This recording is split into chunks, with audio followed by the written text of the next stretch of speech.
Ready. Good morning, Maggie. Good morning. And happy Friday to anyone who's listening.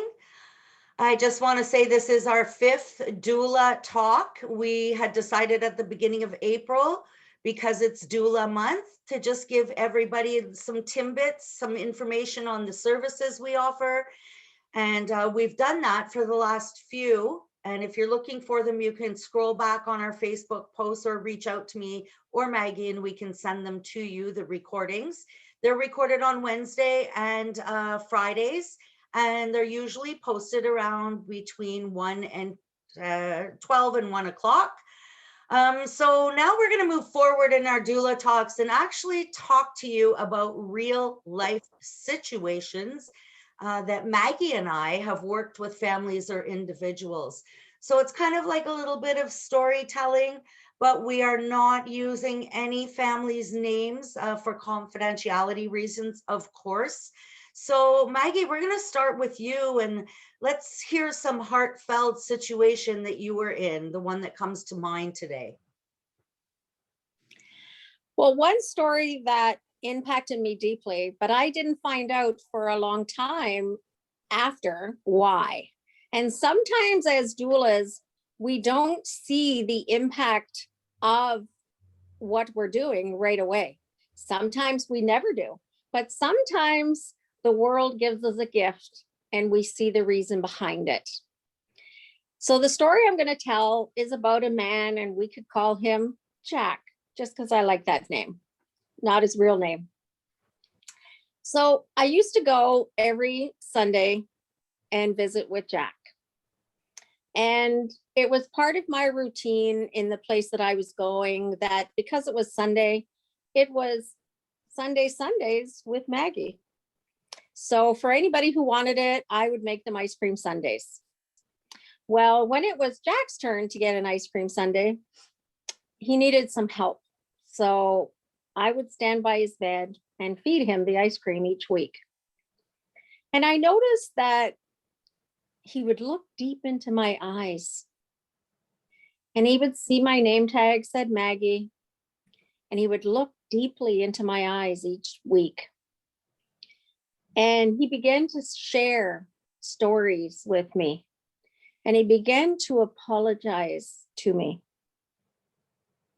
about things that he felt he wasn't as a father. And as the kind of doula that I am, I let people tell their stories. I let people say whatever they need to say. It doesn't matter that I'm not the person he's apologizing to. It doesn't matter that I'm not her. I don't bring them into the reality of the moment if they're going back to a different time and a different place, because it's my personal belief that they don't need to come back to the reality of this day, having this ice cream and me feeding him and me being a worker feeding him. If he thinks I'm someone else, I'm okay with that. So this went on for a number of weeks, and I would go every Sunday and feed Jack ice cream and listen to him talk to me, he would tell me how much he loved me and how much he appreciated me being there. And it wasn't until after his death that I happened upon his obituary. And in that obituary, it told me he had a daughter named Maggie. And I got chills because I suddenly realized he thought I was her. He was telling me things that he wished he could say to her. Whether he could or he couldn't, it's not mine to know. But he told me things that he, at that moment, was telling his daughter. And what a gift it was for this Maggie to be that stand-in person for him so that he could let out what was on his heart. That's my real life story for today. It's the gift of why I do doulaing. It's why I'm a doula. Yeah, no, Maggie, that's a beautiful story. I mean, it has me teared up, and you're absolutely right. It allowed Jack to release some of his pain before he continued on to his journey. So, and that is part of what we do as a doula. And what you said is you don't try to bring them into reality, and you let them be present where they are at that time is so important for someone who is dying. And the other thing you Right. said too is how blessed and what a gift he gave you. 100%.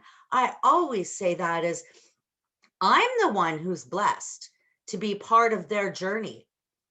So Right. thank you so much for sharing that story.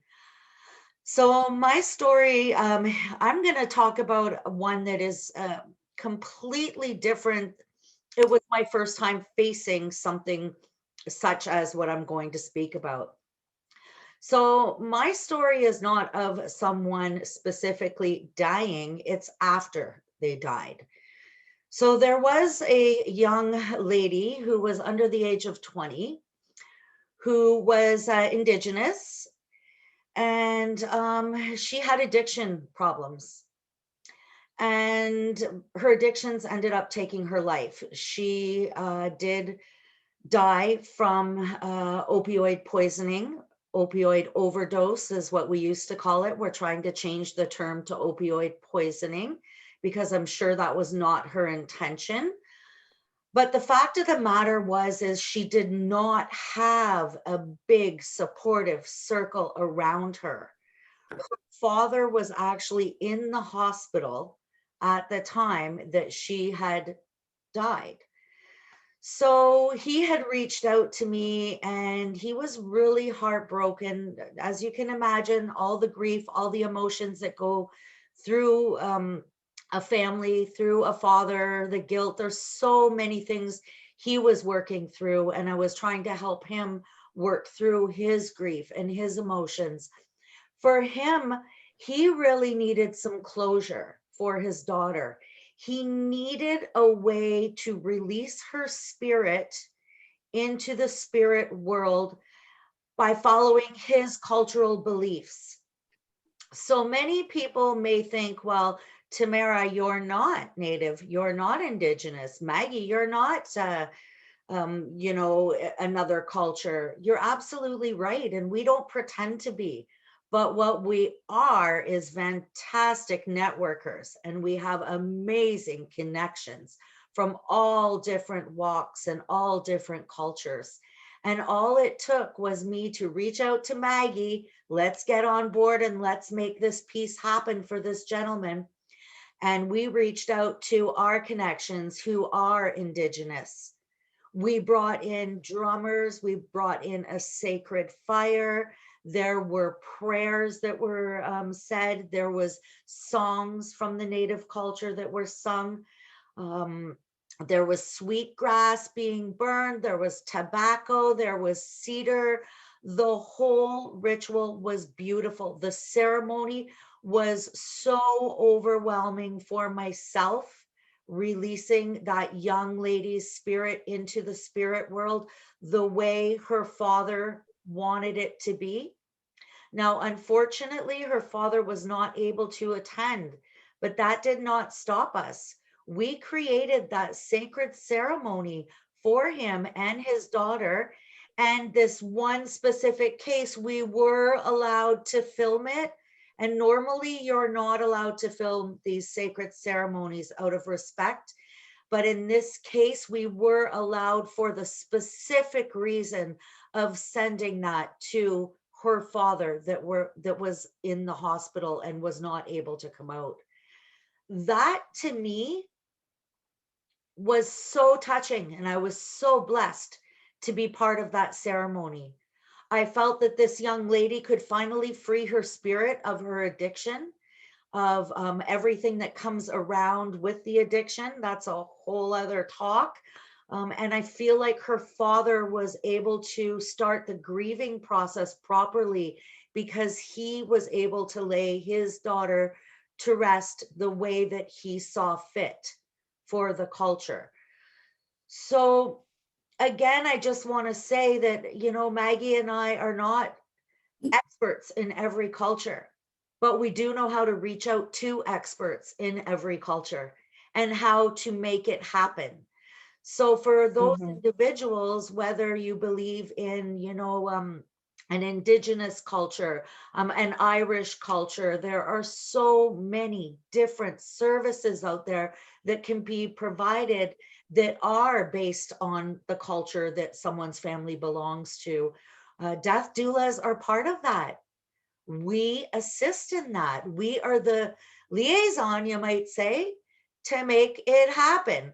Now, as Maggie would say, we make shit happen. So, pardon the expression, but it's a true story. We do make it happen. And I just wanted to share that beautiful story with everyone today. Would you like to add anything, Maggie, before we close off the chat today? Just to reiterate again, the role of a doula is to stand with, is to companion the dying and their families. In a variety of different roles, we companion the dying and their families. And both of these stories are beautiful examples of that opportunity happening, to companion the dying and their families. That's what we do. Well said, Maggie. And in saying that, we're going to close off and wish everyone a wonderful weekend. Please be safe out there. Please stay tuned for session 6, which will be on Wednesday, where we continue our stories. And next week's going to be a little bit interesting as well. Thank you for anyone who's listening to us. Have a great day.